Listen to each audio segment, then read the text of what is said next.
Life responds to deserve, not need. Life responds to deserve, not need.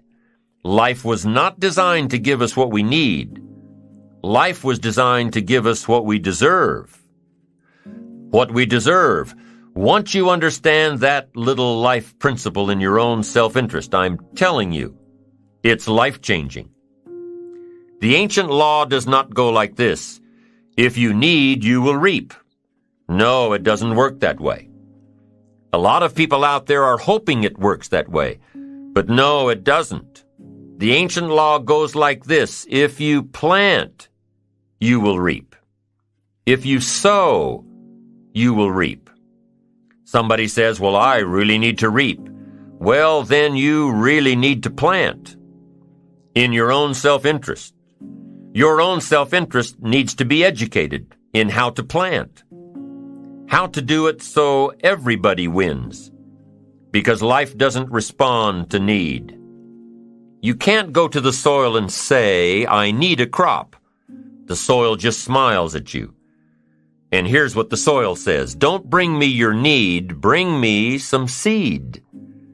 Bring me some effort. Bring me some discipline. Bring me some interest. Bring me some service. Bring me these things, and I'll return to you multiplied by 2 times, 5 times, 10 times. You can't come with need. You've got to come with seed. You've got to come with willingness. You've got to come with skills.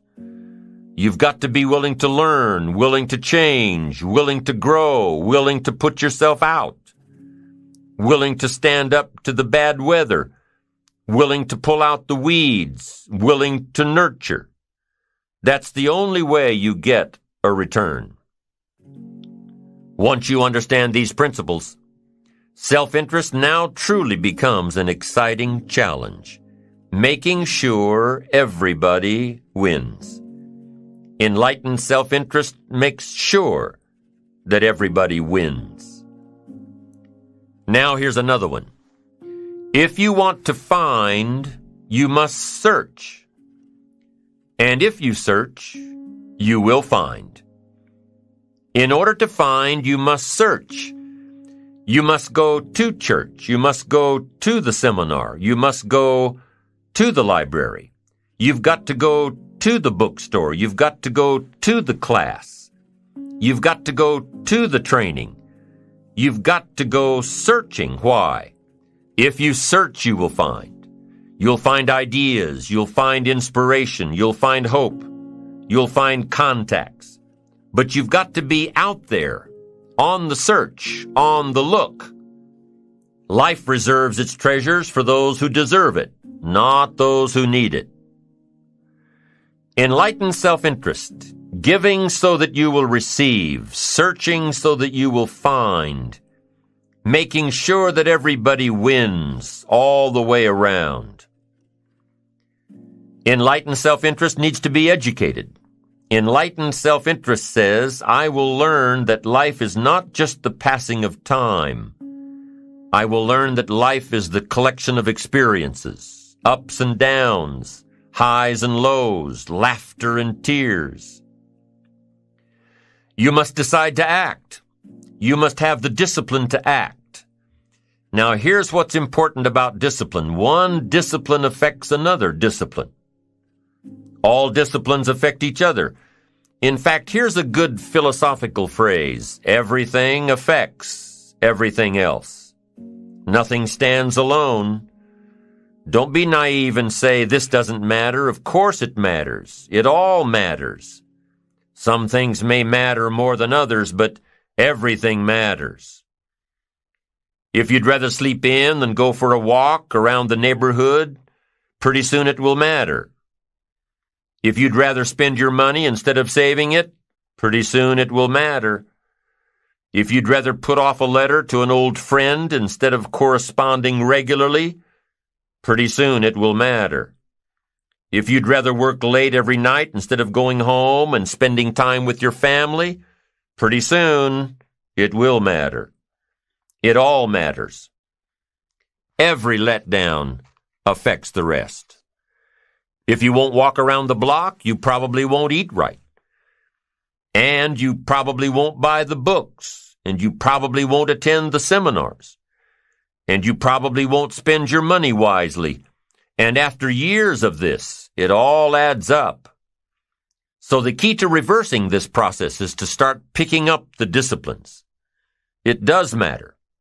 It all matters. Now, here's the positive side. Every new discipline affects the rest. Every new discipline makes a difference. That's why action is so important. The smallest action, the least action, the action that you won't think will matter, it all matters. Take it. Because when you start accomplishing and the value starts to return, you'll find inspiration to do the next one and the next one and the next one. If you start walking around the block, it'll inspire you to start eating right.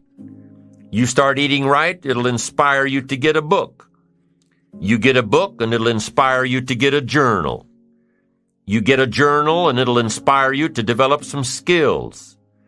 Disciplines affect each other. Lack affects the rest of your life. The key is to diminish the lack. One of our greatest temptations is to just ease up a bit, to do just a little bit less than you're capable of, to take a little break. Somebody says, it'll just affect my sales. No, it'll affect your consciousness. It'll affect your philosophies. It'll affect your home life. It'll affect everything. No, you can't ease up a bit. That's what vacations are for. When you're at work, work. When you're on vacation, rest. Wherever you are, be there. If you think about vacation when you're at work, you'll surely think about work when you're on vacation. You'll just mess it all up. So be disciplined. Get involved. Do all that it takes to get the job done. Get your health back. Get your bank account where it's supposed to be. Get your family in order. Get disciplined, be disciplined every day. When you set up the disciplines that give your life structure, miracles can happen, multiplied. And I'm telling you, anybody who wants to make a drastic change in their income can do it. I was broke at age 25 and a millionaire at age 31. Everything around me was the same. I changed. I refined my philosophy. I read the books. I took the classes. Started looking at life a little differently. I'm telling you, it works. Self-expression. Isn't self-expression really self-direction? How you think, how you move, how you motivate yourself? It is. And ambition is a result of self-direction. Positive self-direction says, I know who I am and I know where I want to go. I am accumulating knowledge and experiences and feelings and philosophies that will help prepare me for opportunities that I know will show up without notice. Positive self-direction. You know who you are and where you want to go. You've already spent a great deal of time thinking about it. You've been working on the parts of your personality that will make you better. Working on your attitude.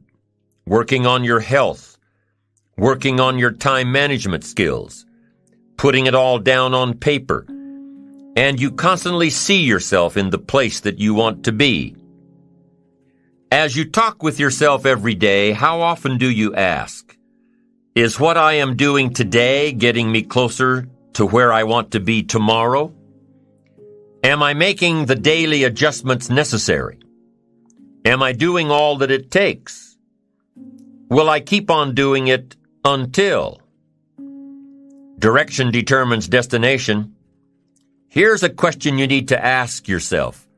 Are all of the disciplines that I'm currently engaged in taking me where I want to go? Are all of the disciplines I am presently engaged in taking me where I want to go?